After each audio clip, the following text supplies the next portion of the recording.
Familia Semilla, buenos días. Es un realmente placer volver a estar aquí reunidos, un domingo más que el Señor nos regala para poder estar aquí y compartir su palabra. Qué hermoso tiempo que el Señor nos da domingo a domingo. Y la verdad que le damos la más cordial bienvenida, Robinson y Zoila Montes, a todos aquellos que ya han hecho un buen hábito cada domingo, y no solo cada domingo, sino cada día de su vida, pues disponer un tiempo para tener ese contacto con Dios. Y a los que por primera vez se conectan, pues los abrazamos y los animamos a que no sea la primera, sino sean muchas más. Bienvenido, mi amor. Bienvenidos a todos. Y nada, ¿qué te pareció capítulo 7? Muy fuerte para variar. Realmente, sí, hemos empezado, como bien decía el pastor, en esta etapa ya, como que la segunda etapa del libro de Daniel, ¿no? Empezamos con la lectura apocalíptica y qué importante realmente es enfocarnos en lo verdaderamente importante, ¿no? Es una redundancia, que es en Jesús y en la figura de la salvación, ¿no?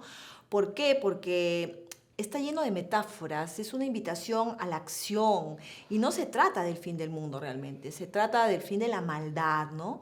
Y cómo vencer esa maldad es solamente con Cristo, ¿no? Que nos da esperanza, así es. Así es, así es. Realmente el capítulo 7, cuando lo empecé a meditar antes de la prédica, la verdad que tengo que ser honesto, me llevaba mucho a esas diferentes formas en las que presentan a las bestias. Pero cuando el Señor nos abrió el entendimiento a través de su palabra, a través de la verdad, una prédica en la que nos invita a que no nos enfoquemos en todas esas metáforas, sino en lo verdaderamente importante, que es lo que Dios puede hacer en una vida que está perdida. Y es ahí donde yo me vi muy confrontado, ¿no? Porque esas bestias para mí me hacían una analogía a lo que es un ser humano, a lo que yo fui cuando estaba realmente perdido en el pecado y cómo mi vida fue deteriorándose espiritual y físicamente, y tomando formas diferentes, acciones diferentes, como esa bestia de cuatro cabezas, pues buen ánimo, mal ánimo, agradable, desagradable, de buen trato, de mal trato, y es al final lo que este capítulo nos muestra, que las bestias están aquí, en cada uno de nosotros, pero en paralelo también nos muestra que hay un Dios todopoderoso que te puede dar esa salvación y esa nueva vida a la que Dios nos invita a todos, ¿no? Así es. Lo importante es enfocarnos en Él y reconocer que dependemos y necesitamos de Él, porque somos imperfectos y como bien dices, ¿no? ¿Quién es la bestia? Hasta Daniel lo preguntó y realmente es eso, ¿no? Somos cada uno de nosotros cuando o no tenemos a Dios en nuestra vida o lo tenemos, pero nos confiamos tanto en nosotros mismos que nos vamos apartando y dejamos que nuevamente comiencen a tener pues el tamaño que no deben de tener, ¿no? Y lo dice el mismo libro de Romanos también, ¿no? Como lo estábamos Exacto. meditando, ¿no? Que habla de quién queremos ser esclavos, ¿no? ¿Esclavos del mal o esclavos de Dios? Y creo que la respuesta es más que evidente, ¿no? Exactamente, ¿no? Y gracias por traerlo aquí en este momento, el libro de Romanos, porque justamente en las células yo estoy seguro que han habido mucho tema de conversación, y un tema de conversación que quedó claramente establecido es que no podemos tener un punto intermedio. Mejor Así dicho, es. o le pertenecemos a Él, a Dios, o no le pertenecemos a Él. Y en Romanos justamente nos habla claramente en el capítulo, perdóname, en el capítulo 6, ¿no? Ya los años también a veces pesan y me olvido. Ustedes saben muy bien que si se entregan como esclavos a un amo para obedecerlo, entonces son esclavos de ese amo a quien obedecen.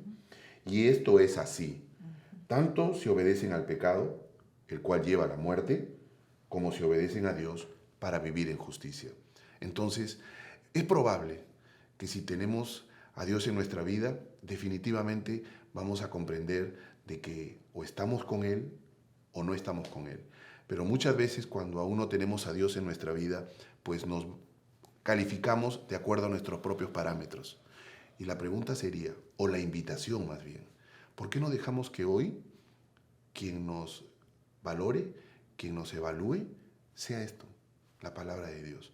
Amén. Y estoy seguro, como me pasó a mí en su momento, nos vamos a llevar con sorpresas. Así es. Tristes al principio, pero esperanzadoras al final.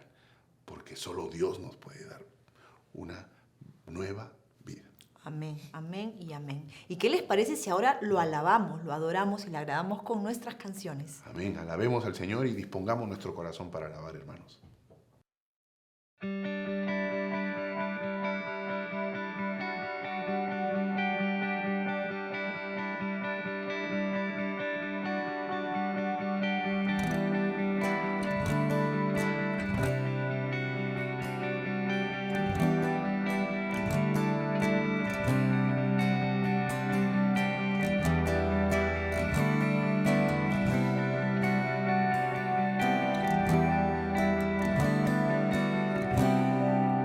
Porque de tal manera amó Dios al mundo,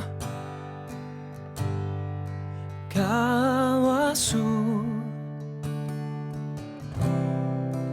Hijo unigénito,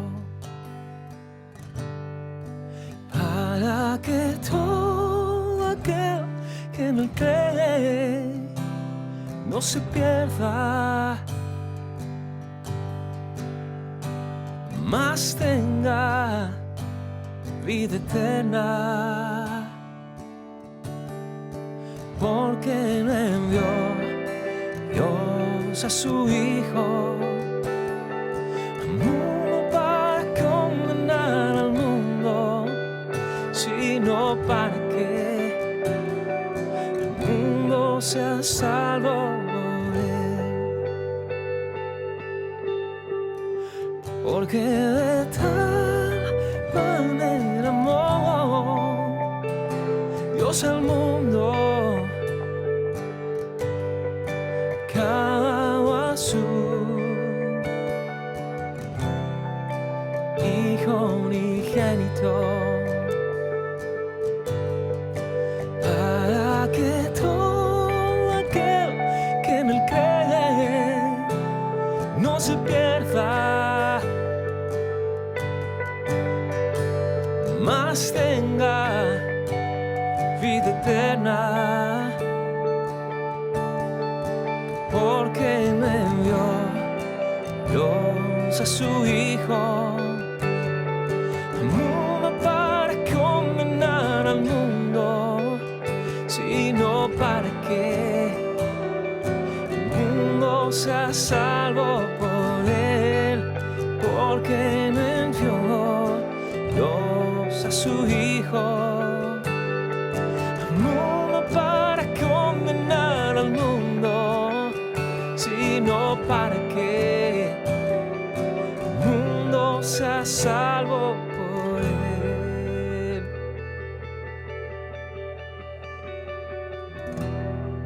La luz vino al mundo, es el Hijo de Dios.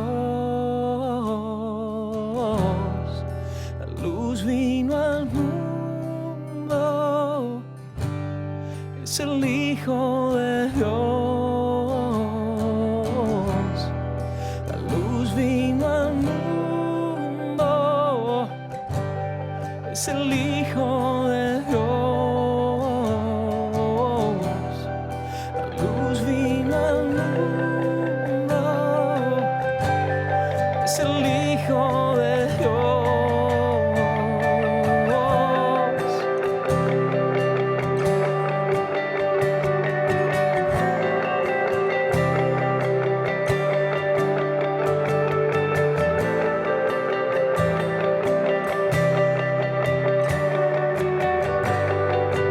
Porque no envió Dios a su Hijo al mundo para condenar al mundo, sino para que el mundo sea salvo por él. Porque no envió Dios a su Hijo al mundo para condenar al mundo, sino para que el mundo sea salvo por él.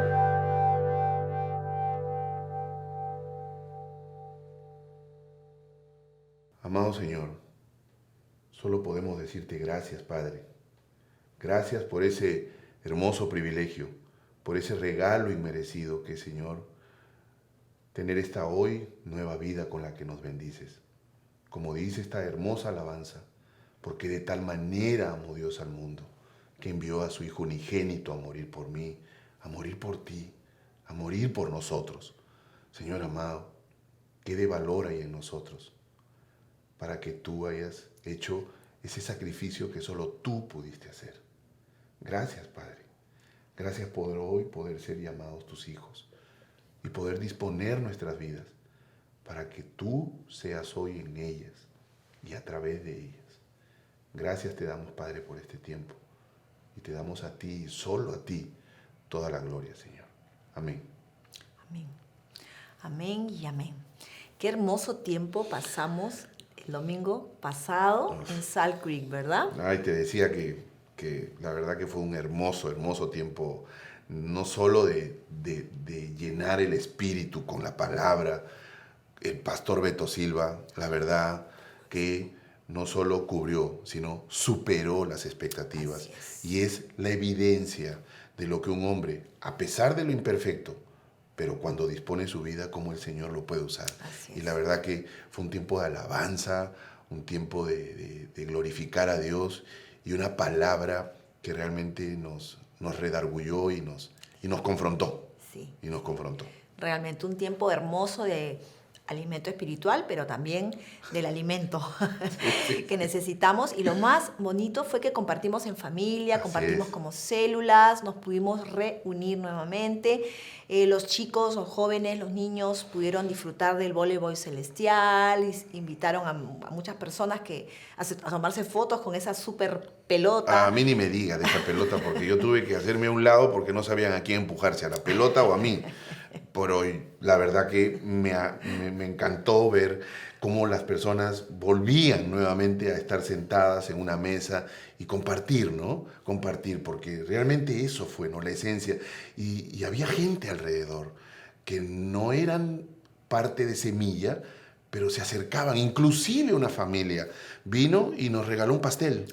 Así es. Y la verdad que nos emocionó, ¿no? Y solamente pudimos una vez más ver ahí cómo Dios obra en ese amor fraternal que nos permitió compartir el domingo pasado. Así es, y esta hermosa experiencia se va a repetir nuevamente. Primero en Tijuana, en Semilla Tijuana, en el Parque Morelos, el 1 de agosto, así que pasen la voz porque es un tiempo realmente maravilloso para disfrutar. Y luego en Salt Creek nuevamente, pero el 15 de agosto, así que vayan preparándose realmente. Así es, y ahora, bueno, preparémonos para la razón de ser de este tiempo, que es escuchar la palabra de Dios a través de nuestro pastor Héctor Hermosillo. Preparen lápiz y papel, pero sobre todo, dispongan su corazón, dispongan su mente, para que el Señor, y solo Él, pueda mostrarnos cuál es su voluntad y qué es lo que nos quiere decir a través de este capítulo 8 de Daniel. Así que, hermanos, los amamos y los bendecimos y damos gracias por sus vidas y los dejamos con el pastor Hermosillo. Nos vemos. Bendiciones.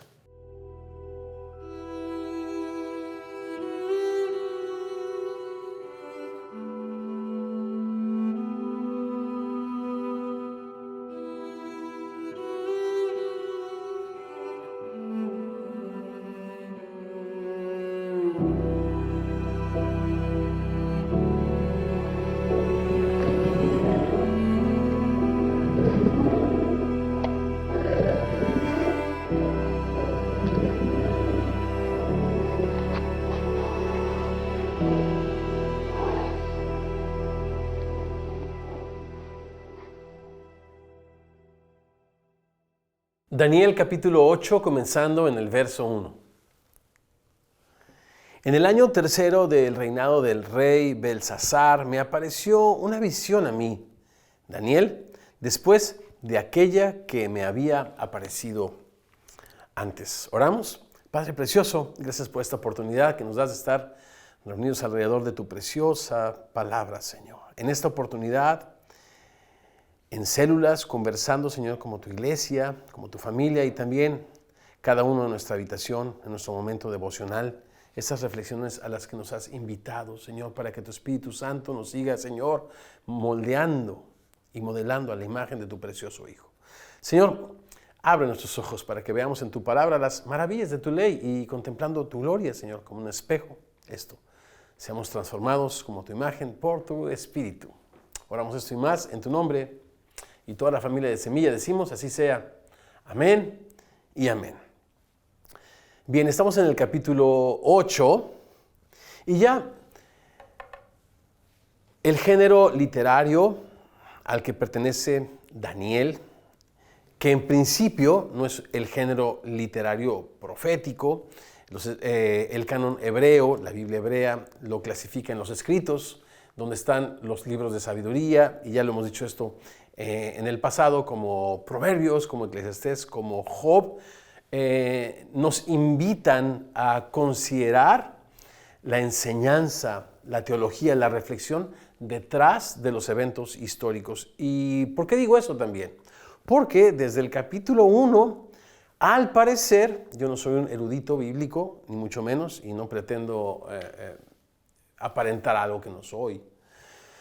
Pero, decía el apóstol Pablo, también tengo el Espíritu de Dios y tengo el derecho de llegar a mis propias conclusiones como discípulo de Jesucristo. Por eso la pasión de este servidor no es adoctrinarte, sino enseñarte a leer mejor tu Biblia para que cada uno de nosotros lleguemos a nuestras propias conclusiones. Bien, por lo tanto, lo que hemos observado es que hay no una, dos, no tres, no cuatro. Cada capítulo presenta muchas imprecisiones históricas. No estoy diciendo errores. Imprecisiones totalmente intencionales, decía el doctor Wallace, que nos invitan a la reflexión más allá de los eventos y de los personajes históricos. En este capítulo 8 sí hay mención ya precisa acerca de algunos eventos que la historia registra, y aquí con claridad Daniel registra.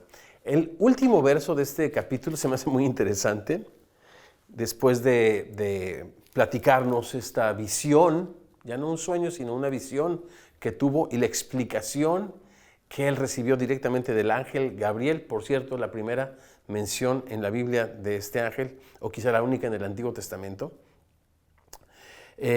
Al final de esto, en el último verso dice, yo Daniel quedé quebrantado y estuve enfermo algunos días.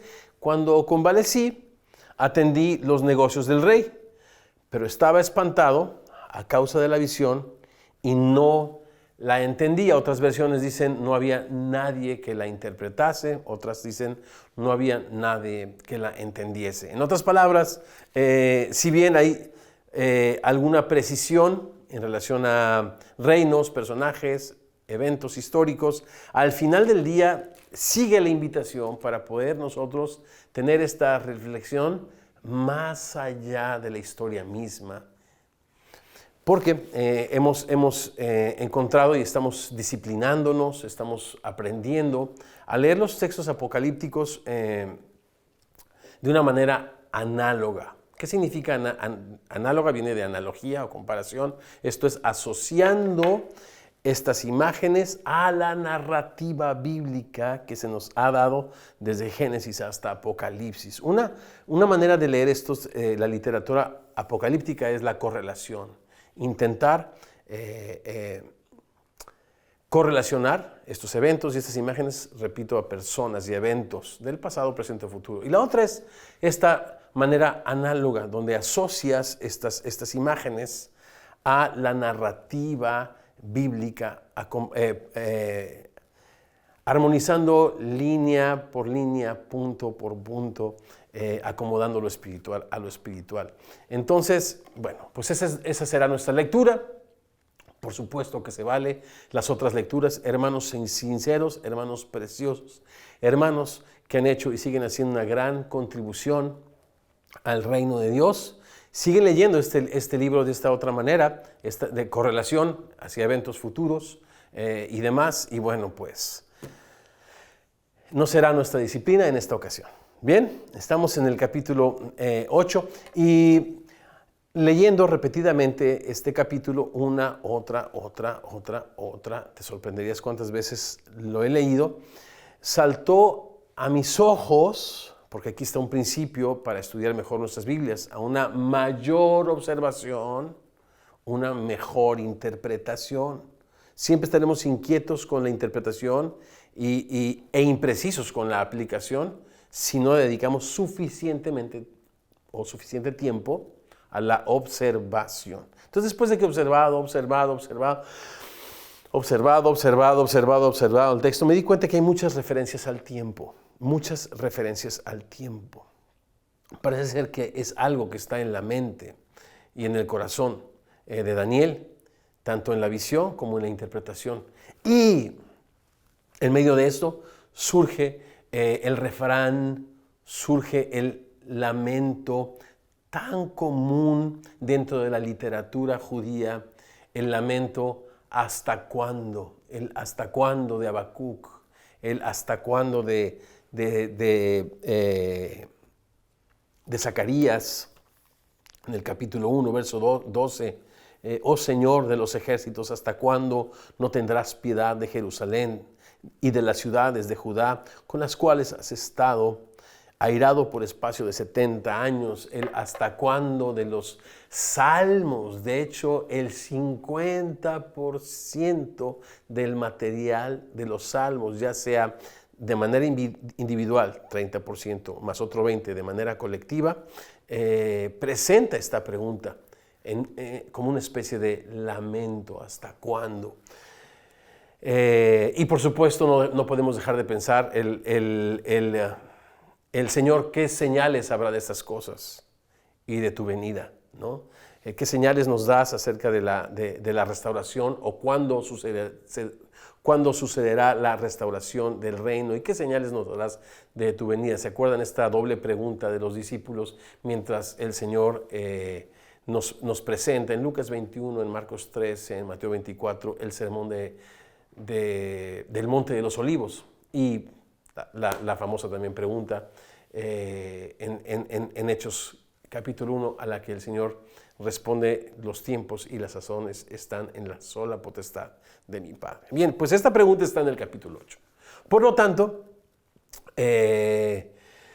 y considerando los libros de sabiduría, repito, al que Daniel pertenece como género literario, o por lo menos la mitad de este precioso libro, invitándonos o dándonos la pauta a reflexionar,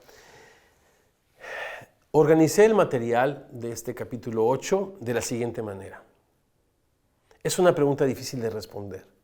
¿Hasta cuándo, Señor, tendrás misericordia? Es una pregunta difícil de responder, y hoy hay hermanos preciosos que están atravesando por muy diversas clases de quebrantos, de dolores, incluso de persecuciones, y tienen esta pregunta en la punta de su lengua: Señor, ¿hasta cuándo? En su corazón, a flor de piel. Bien, pues la invitación que yo quiero hacer a la luz de este texto es traer otras 3 preguntas que pudieran darnos mucho más luz para poder cada uno, bajo la guía del Espíritu Santo, tener en nuestro corazón una respuesta a la pregunta: ¿hasta cuándo, Señor? Salmo 13 también tiene la misma pregunta: ¿hasta cuándo, Señor, me olvidarás para siempre? ¿Alguien en este momento piensa que ha sido olvidado de Dios? Sin duda, el pueblo de Israel, en medio de esta deportación a Babilonia, y después el pueblo de Israel, 2 siglos antes de la venida de Jesucristo, por la invasión ahora de los griegos, lo vamos a leer, experimentan una devastación terrible y se hacen la misma pregunta. Y después los escritores del Nuevo Testamento, estas imágenes que vamos a leer, las retoman cuando el Señor profetiza la destrucción ahora por los romanos en el año 70 del templo de Jerusalén, no quedando piedra sobre piedra. Entonces, 3 preguntas que nos van a ayudar a traer luz a esta difícil pregunta: ¿hasta cuándo, Señor, nos habrás olvidado? La primera pregunta es: ¿hasta dónde llega, Señor, tu misericordia? La segunda pregunta es: ¿qué tan fuerte, Señor, es tu amor? Y la tercera es, ¿qué tan altos son tus pensamientos? Y si le damos respuestas a estas tres preguntas, sin duda tendremos una mejor respuesta a esta difícil y repetida pregunta, repito, que el pueblo de Israel usaba para expresar su lamento y presentar sus peticiones a Dios. Nuestra reflexión ahora se llama ¿hasta cuándo? Capítulo 8, comenzando en el verso 2. Y vi en visión, y cuando la vi, yo estaba en Susa, que es la capital del reino, en la provincia de Elam. Vi pues en visión estando junto al río. Si tú lees el libro de Ezequiel, te vas a dar cuenta que entre esta visión y la que tiene Ezequiel hay muchos paralelismos, estando junto al río, etcétera, etcétera. Parece ser otra vez que es un asunto de estilo, ¿no? Para presentar esta visión, porque este río Ulai no se ha encontrado como tal cerca de Susa, la capital del reino. Pero bien, verso 3. Alcé los ojos y miré, y he aquí un carnero que estaba delante del río y tenía 2 cuernos. Y aunque los cuernos eran altos, uno era más alto que el otro, y el más alto creció después. Vi que el carnero hería con los cuernos al poniente, al norte y al sur, y que ninguna bestia podía parar delante de él, ni había quien escapase de su poder, y hacía conforme a su voluntad, y se engrandecía. Mientras yo consideraba esto, he aquí un macho cabrío venía del lado del poniente sobre la faz de toda la tierra, sin tocar la tierra. Y aquel macho cabrío tenía un cuerno notable entre sus ojos. Y vino hasta el carnero de 2 cuernos que yo había visto en la ribera del río y corrió contra él con la furia de su fuerza. Y lo vi que llegó junto al carnero y se levantó contra él y lo hirió y le quebró sus 2 cuernos. Y el carnero no tenía fuerzas para pararse delante de él, lo derribó por tanto en tierra y lo pisoteó, y no hubo quien librase al carnero de su poder. Y el macho cabrío se engrandeció sobremanera. Interesante palabra que viene repitiéndose y haciendo énfasis en la fuerza ahora de estas, no bestias, sino animales. Se engrandeció sobremanera, pero estando en su mayor fuerza, aquel gran cuerno fue quebrado, y en su lugar salieron otros 4 cuernos notables hasta los 4 vientos del cielo. Verso 9. Y de uno de ellos salió un cuerno pequeño que creció mucho al sur y al oriente. Y escuchen esta mención. Y hacia la tierra gloriosa. Hacia la tierra gloriosa. Y se engrandeció, tercera mención, hasta el ejército del cielo. Y parte del ejército de las estrellas echó por tierra y las pisoteó. Aún se engrandeció contra el príncipe de los ejércitos, y por él fue quitado el continuo sacrificio, y el lugar de su santuario fue echado por tierra. A causa de la prevaricación le fue entregado el ejército junto con el continuo sacrificio, y echó por tierra la verdad, e hizo cuanto quiso y prosperó. Entonces escuché a un santo que hablaba, y otro de los santos preguntó a aquel que hablaba: ¿hasta cuándo durará la visión? ¿Hasta cuándo durará la visión del continuo sacrificio y la prevaricación asoladora, entregando el santuario y el ejército para ser pisoteados? Y él dijo hasta 2300 tardes y mañanas, y luego el santuario será purificado. Bueno, pues aquí empiezan las menciones interesantes de tiempo. Más adelante se nos va a dar la explicación, pero brevemente lo que puedo decir son 2 cosas. Número 1 es que esto es algo que ya estaba en el siglo II sucediendo.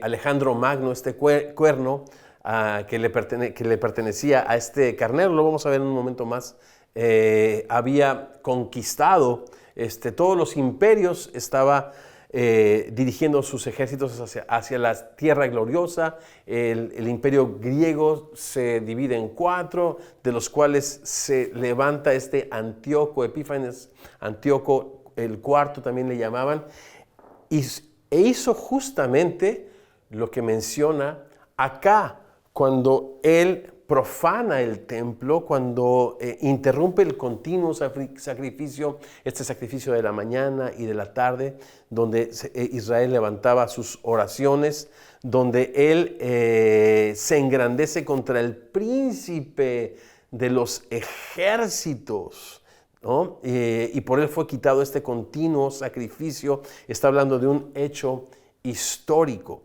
que sucedió en el siglo II antes de nuestro Señor Jesucristo. Pero, otra vez, ¿hasta cuándo, Señor? ¿Nos olvidarás y habrás olvidado al pueblo en la deportación, a los repatriados en mano de este tirano malévolo, quizá como no ha habido ningún otro, o a los primeros creyentes en el año 70 a través de la persecución terrible de Nerón? ¿Hasta cuándo, Señor, permitirás el sufrimiento?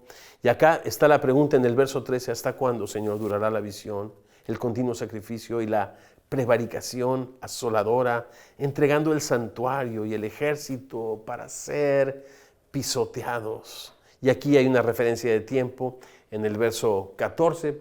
Más de esto vamos a comentar en nuestras células. Pero bien, yo creo que lo primero que pudiéramos preguntarnos a fin de traer luz a esta difícil pregunta es: ¿hasta dónde, Señor, llega tu misericordia? ¿Por qué? Porque aquí hay una referencia interesante hacia la tierra gloriosa. El libro de Ezequiel, en el capítulo 20, verso 6, dice así: aquel día que les alcé mi mano, jurando, así que los sacaría de la tierra de Egipto, a la tierra que les había provisto. ¿Cuál? Pues la tierra que fluye leche y miel, la cual es la más hermosa de todas las tierras. Cuando tú lees acerca de la tierra de Israel, escuchas que el corazón de Dios está comprometido con esa tierra.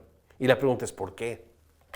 Bien, déjame leerte Deuteronomio 7:7, que dice lo siguiente: al pueblo de Israel, no por ser ustedes más que todos los pueblos, les ha querido el Señor y les ha escogido, pues ustedes eran el más insignificante de todos los pueblos. En otras palabras, esta conexión entre el corazón de Dios y su pueblo no tiene que ver con que Israel tuviese cierta clase de pedigrí celestial. Dice verso 8, sino por cuanto el Señor les amó. El pueblo de Israel, Abraham, Isaac y Jacob, los patriarcas, fueron el objeto de un pacto que Dios establece para en la simiente de Abraham, Cristo, bendecir y amar a todos los pueblos de la tierra.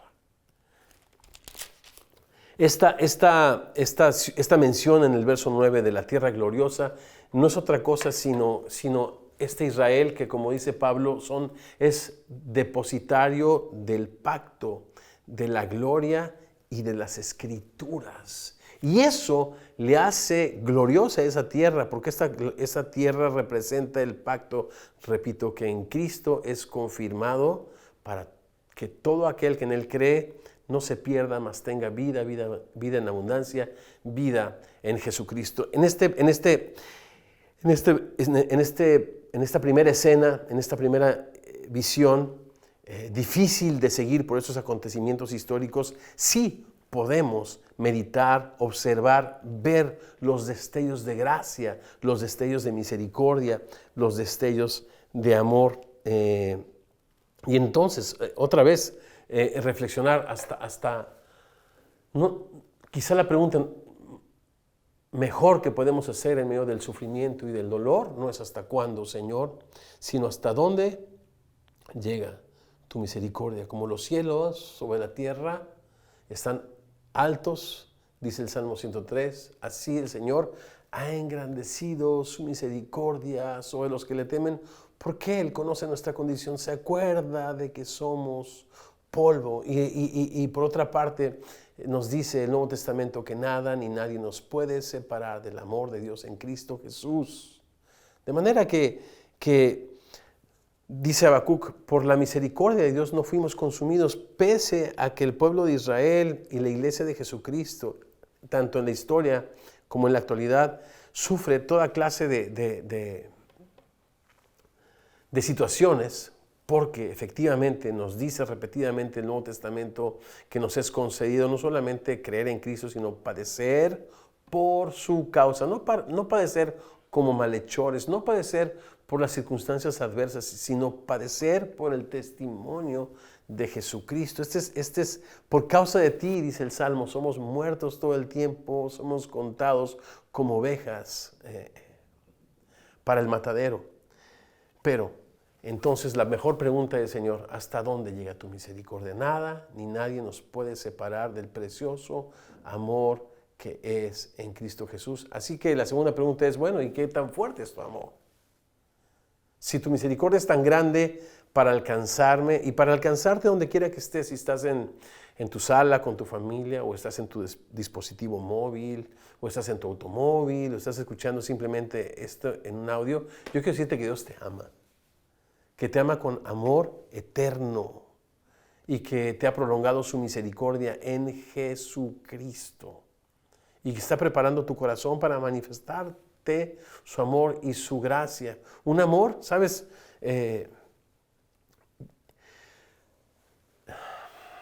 Eterno, que no solamente es desde la eternidad, sino hasta la eternidad, que ni la fuerza de la muerte te podrá separar del amor. Así dice Pablo, ni lo presente, ni lo porvenir, ni lo alto, ni lo bajo, ni la vida, ni la muerte, ni la enfermedad, ni la persecución, nada absolutamente te puede separar del amor de Cristo. Por eso dice un salmo que cuando los caminos del hombre son agradables a Dios, cuando tú te haces la paz por medio de la sangre de la cruz de Cristo con el Dios verdadero que envió a su Hijo Jesucristo, dice, aún a sus enemigos hace estar en paz con Él. Dios ha determinado un día para que este dolor cese, pero en medio de ese dolor Dios te va a hacer y te quiere hacer saber y disfrutar y experimentar su gran misericordia que llega hasta el cielo y hasta donde estés, quien quiera que tú seas. Vamos a la segunda reflexión, o a la segunda pregunta que nos puede ayudar a traer más luz a esta difícil pregunta: ¿hasta cuándo, Señor, nos habrás olvidado para siempre? Y es la pregunta, ¿qué tan fuerte es tu amor? ¿Qué tan fuerte es tu amor por nosotros? Verso 15. Y aconteció que mientras yo, Daniel, consideraba la visión y procuraba comprenderla, cosa que no pudo hacer, como leímos en el verso 27, he aquí se puso delante de mí uno con apariencia de hombre. Y oí una voz de hombre entre las riberas del Ulai, que gritó y dijo: Gabriel, enseña a la visión. Aquí está la mención a la que hacía yo referencia de Gabriel. Vino luego cerca de donde yo estaba y con su venida me asombré y me postré sobre mi rostro, pero él me dijo: entiende, hijo de hombre, que la visión es para el tiempo del fin.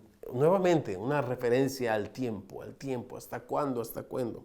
Y el Señor promete ponerle fin al dolor, fin a la maldad. Recordemos que la literatura apocalíptica hace más énfasis, o hace, mejor dicho, referencia al tiempo del fin de la maldad más que al tiempo del fin del mundo.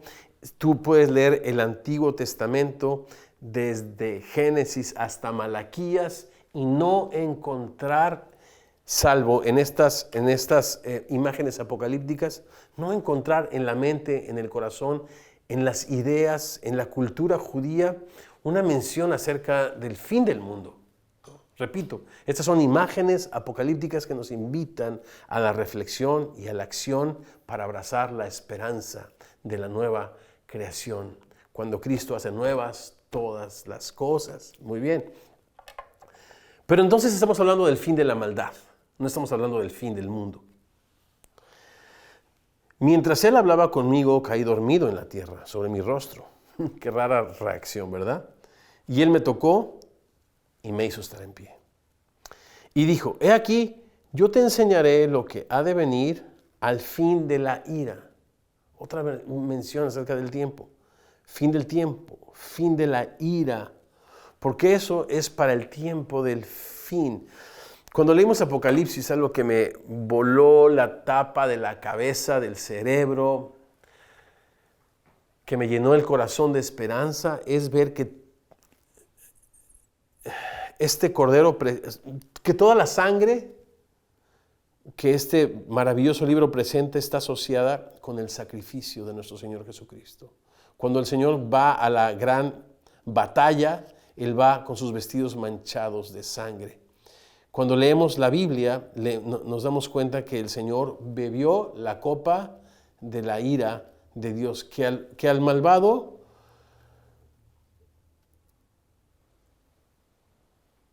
el malvado acarrea sobre sí destrucción cuando ignora la palabra de Dios y cuando menosprecia la gracia de nuestro Dios. Pero Dios desata su ira en la persona de su Hijo.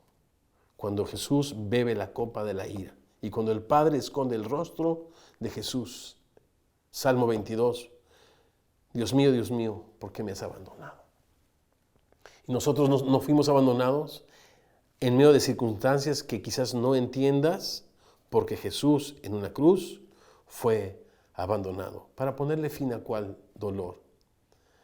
Al quebranto entre tú y Dios. Porque la Biblia dice que la paga del pecado es la muerte, y la muerte pasó a todos los hombres por cuanto todos pecamos. Y cuando Cristo muere en una cruz nos reconcilia con el Padre. Algo que me encanta acerca algo que guardo mucho en mi corazón es que este pecado del cual he sido perdonado, ¿no? Y del cual Dios me está dando, o contra el cual Dios me está dando la victoria día a día mientras permanezco en Él y en su palabra, algún día no será más parte de mi naturaleza, porque el Señor me dará un cuerpo nuevo, semejante al de la gloria suya, poniendo fin al dolor, fin al pecado. Creo yo que el quebranto más grande que puede un ser humano vivir es estar enemistado contra su Creador. No hay paz para el impío, no existe la paz. Pero pudiera el mundo estarse cayendo a nuestro alrededor, pero si tú tienes paz con Dios, verdaderamente puedes experimentar lo que Jesús dijo: mi paz te dejo, mi paz te doy, no como el mundo la da, no por las circunstancias. No está hablando acá que las circunstancias de guerra en contra de Israel en el siglo II, en el siglo I, en el siglo VI a.C. cesarían. Lo que está hablando es de que cesaría el conflicto entre Dios y su pueblo. Y Jesucristo es nuestra paz. Entonces, ¿qué tan fuerte es tu amor? Tan fuerte como ponerle fin al dolor, fin al quebranto entre tu relación con Dios y tú. Qué precioso es que podamos ser. Por eso el apóstol Juan dice: miren, hermanos, el amor que Dios nos ha dado para que seamos llamados hijos e hijas de Dios. Dios nos ha amado tanto que entregó a su propio Hijo para que todo aquel que en Él cree no se pierda, mas tenga vida eterna. Esta segunda referencia yo creo que tiene que ver con el fin de la ira.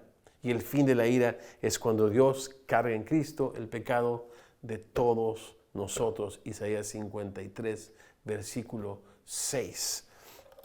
Muy bien, vamos a la tercera y última reflexión, si les parece. Les decía que esta pregunta es difícil de responder, o es difícil encontrar una respuesta hasta cuándo Dios se habrá olvidado de su pueblo, cuando está no solamente sufriendo, sino muriendo en manos de personas impías, como Antíoco Epífanes, que hizo guerra contra los santos y los venció. Cuando, todo esto relatado y que estamos a punto de leer con mayor detalle, ¿sucedió? No. Creo yo que las preguntas, ¿hasta dónde llega tu misericordia y qué tan fuerte es tu amor?, pueden dar muchísimo más luz para poder tener respondida esta pregunta: ¿hasta cuándo, Señor, nos habrás olvidado? La última es: ¿qué tan altos son tus pensamientos, Señor? Porque eso dice el libro de Isaías. ¿Se acuerdan? Que como el cielo está más alto que la tierra, así los pensamientos y los caminos de Dios están mucho más altos que nuestros pensamientos. Y necesitamos llegar a esa conclusión con mucha humildad, como Job. Job era un hombre justo, al que Dios permitió los más terribles de los quebrantos. Perdió la salud, perdió a su familia, perdió a sus hijos, perdió la dignidad, perdió todo. Y cuando perdió la fe, Dios le mostró que Él sigue siendo Dios y que Él sigue siendo bueno. Job llegó a reconocer que él estaba haciendo la pregunta equivocada: ¿hasta cuándo me habrás olvidado? No, Señor. ¿Hasta dónde, Señor, es tu misericordia? Señor, cuán grande es tu poder para con nosotros. Qué tan altos son, Señor, tus pensamientos, que no los puedo comprender, pero los puedo creer, los puedo abrazar y en ellos puedo confiar. Vamos a la tercera y última parte de este capítulo. Dice así: y en cuanto al carnero que viste, que tenía 2 cuernos, estos son los reyes de Media y de Persia. Y el macho cabrío es el rey de Grecia. Y el cuerno grande que tenía entre sus ojos es el rey primero. Y en cuanto al cuerno que fue quebrado, y sucedieron 4 en su lugar, significa que 4 reinos se levantarán de esta nación, aunque no con la fuerza de él. A una pausa para hacerte una invitación. El doctor Wallace nos dejó un contexto histórico del libro de Daniel muy claro. Este contexto histórico se encuentra en nuestro app. Tú vas a nuestro app de Semilla y allí en una de las pestañas que dice enseñanza vas a encontrar el contenido de Universidad Semilla, que te lo recomiendo, todo es fantástico, pero está allí el contexto histórico de Daniel para que puedas comprender mucho mejor y con lujo de detalle todos estos reinos, todos estos personajes. Sigo mi lectura. Verso 23, y al fin del reinado de estos, cuando los transgresores lleguen al colmo, se levantará un rey altivo de rostro y entendido en enigmas. El verso 23 no debe de entenderse como Dios trayendo quebranto y dolor por las transgresiones que llegan al colmo, sino que parece ser que los planes de Dios, que escapan a nuestra comprensión y que son mucho más altos que nuestros pensamientos, permiten, y parte de lo que Dios permite es esta transgresión, no solamente de su pueblo, sino aquellas personas que están, y en este caso Antíoco Epífanes, que está estableciendo esta prevaricación, deteniendo este continuo sacrificio, trayendo esta prevaricación asoladora. Se dice que él estableció justamente cuando interrumpió el sacrificio matutino y vespertino, un altar a Zeus, que es la deidad de los griegos, lo mismo que era Baal para los asirios. Entonces, seguimos leyendo y ojalá que escuches mi recomendación de checar el contexto histórico de Daniel en nuestro app. Vamos a dejar información, si jamás has escuchado de este app, en nuestros enlaces para que puedas ir fácilmente y encontrar allí este material que se me hace fantástico, fantástico, fantástico. Entonces, otra vez, verso 23, lo que dice es que no necesariamente Dios está respondiendo a la maldad con este quebranto, sino que Dios está permitiendo este quebranto y esta maldad a la cual Cristo vino a ponerle, sin duda, fin. Verso 24, y su poder se fortalecerá, mas no con fuerza propia. Interesante. Es una fuerza que les es dada. Y causará grandes ruinas y prosperará y hará arbitrariamente y destruirá a los fuertes y al pueblo de los santos. Con su sagacidad hará prosperar el engaño en su mano. Y en su corazón se engrandecerá y sin aviso destruirá a muchos, se levantará contra el príncipe de los príncipes, pero será quebrantado, aunque no por mano humana. La visión de las tardes y mañanas que se ha referido es verdadera. y tú guarda la visión porque es para muchos días. Otra referencia de tiempo, y el verso 27 lo leímos juntos. Algo que me llama la atención en esta última y en esta explicación de la visión es que el tema es un tema que tiene que ver con la soberanía de Dios, que Dios permite y que escapa a nuestra comprensión. ¿Por qué Dios permite que su pueblo sufra? Repito, escuchemos las palabras de Habacuc. Por su misericordia su pueblo no fue consumido. Pudiera haber sido exterminado en un santiamén y ser lanzado a un terrible lago de fuego. Pero Dios no ha querido que nadie se pierda, sino que todos obremos al arrepentimiento. Ahora, sí necesitamos considerar que sus caminos son más altos y sus pensamientos son mucho más altos. Y algo que me llama la atención es que la guerra de este personaje, de este cuerno que se engrandeció en la persona de Antíoco Epífanes, escuchen por favor el contexto histórico en nuestro app de Semilla, no es contra nadie, sino contra el príncipe de los príncipes. Es una batalla que Dios toma personal y que Dios en la persona de Jesucristo resuelve poniéndole fin a la maldad, trayendo a la luz la vida. La luz en las tinieblas resplandece, porque era imposible que las tinieblas pudiesen contener la maravillosa luz de la gracia y la verdad de nuestro Señor y Salvador Jesucristo. Entonces eso me da mucha tranquilidad, que este sufrimiento y este dolor el Señor lo sufrió por mí en la cruz del Calvario para que no fuese para siempre, ¿no? Y pensar que sus caminos son más altos que los nuestros. Les platico una historia. Resulta que yo tengo un amigo que se llama Nets Gómez, aquí en el área de Los Ángeles, a quien yo quiero muchísimo y que es muy conocido por muchos de ustedes, y no es que por la mayoría, porque tiene y ha tenido por décadas un programa de radio cristiano famoso de consejería y tenía otro para pastores.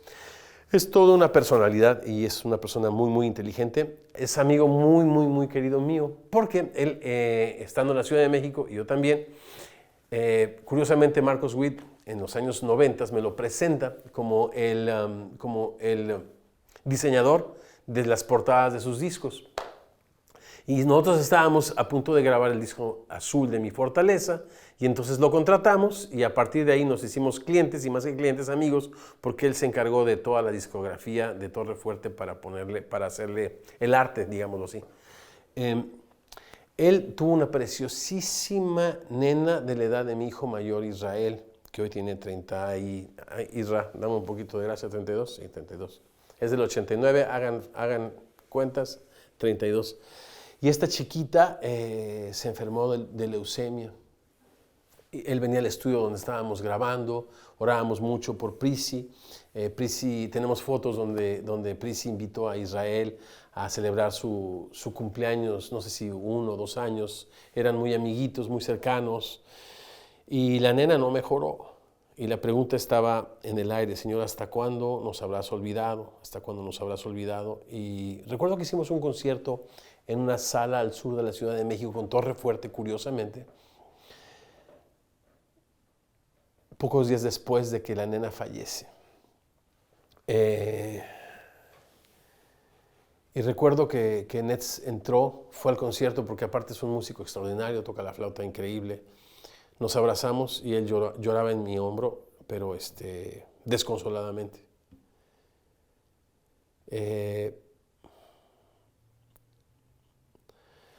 Estoy tratando de recordar, no fue en ese momento, pero él me decía, la gente me dice, porque él era pastor en México, la gente me dice, Dios tiene un propósito. Dios quiere formar el carácter de su Hijo Jesucristo en tu corazón. Dios te está preparando para el ministerio. Y lo que decía Nets Gómez, yo no quiero ni siquiera ministerio.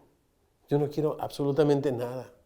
Lo que yo quiero es volver a tener a mi hija. Él estaba desconsolado, no es para menos. Yo no lo puedo comprender, pero quizás muchos de ustedes sí. Pero pasó el tiempo. ¿No? Pasó el tiempo, tuvo después 2 hijas preciosísimas. Hoy viven acá en Los Ángeles, las 2 tienen carreras, ambas sirven a Dios con él, con sus papás tanto en la iglesia como en la música, son sus apoyos increíbles.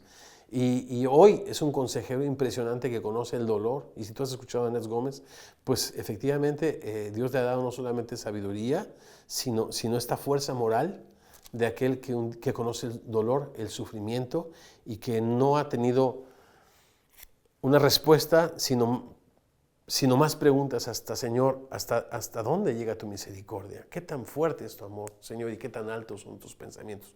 ¿Por qué lo digo? Porque efectivamente el apóstol Pablo dice que Dios tiene el plan de que todos lleguemos a la madurez, a la estatura del varón perfecto, a la estatura de Cristo. ¿Qué significa eso? Que Dios está restaurando la imagen de su Hijo Jesucristo en nuestro corazón, en medio del dolor, en medio del sufrimiento. Cuando aprendemos a esperar en Él, la esperanza forma carácter en nosotros, no avergüenza, ¿no? Y entonces, este tiempo al que hace referencia aquí el verso 29, muchos días, pues bueno, ya sabemos que para Dios un día es como 1000 años y 1000 años como un día. Entonces, muchos días es relativo, ¿no? Es relativo. Lo que sí es que Dios tiene un plan, Dios tiene un propósito que aunque no lo entendamos, debemos de confiar que sus pensamientos son más altos, sus caminos son más altos y que sus pensamientos son de bien y no de mal para darnos el fin que nosotros queremos.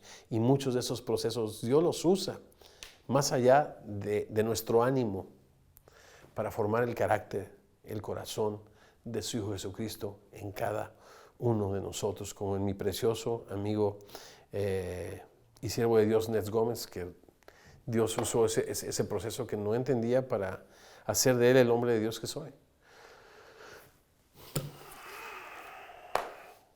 Déjenme leerles el Salmo 13 para concluir.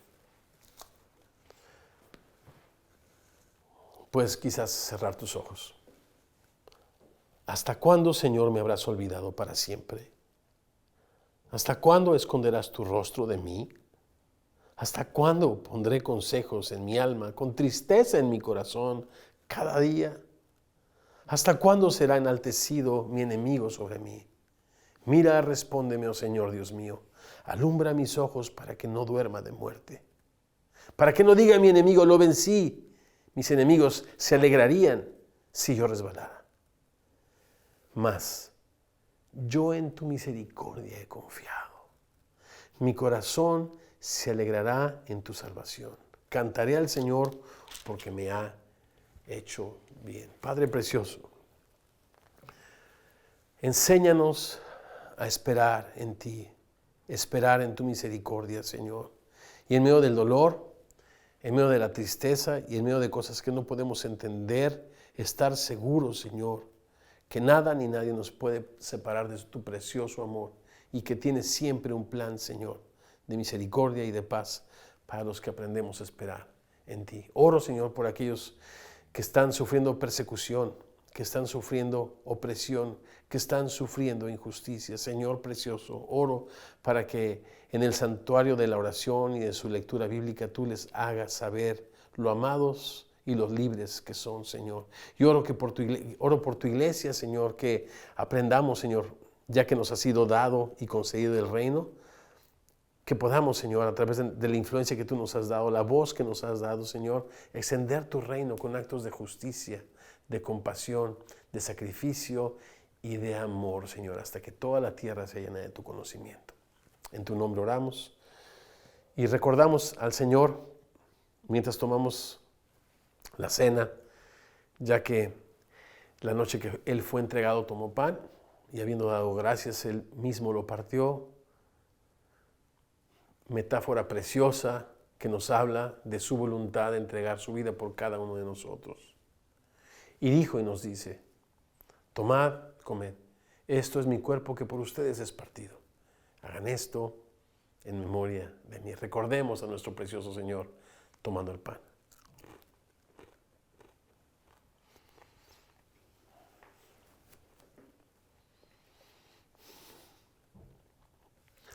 Y después de haber cenado el Señor, levantó la copa, diciendo, esta es la copa del nuevo pacto en mi sangre.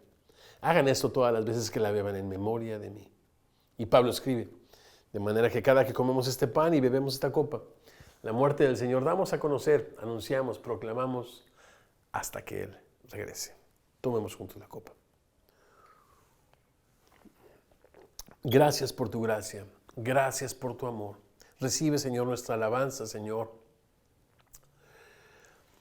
Dios precioso, y qué privilegio tan grande no solamente es conocerte, Señor, servirte y sufrir por tu causa.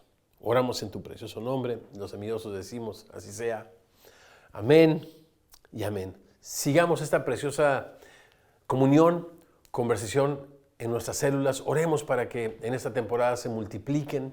Muchas de estas células se están abriendo, ya estamos presenciales, siempre y cuando no se comprometa la integridad física, la salud de ninguno de sus participantes.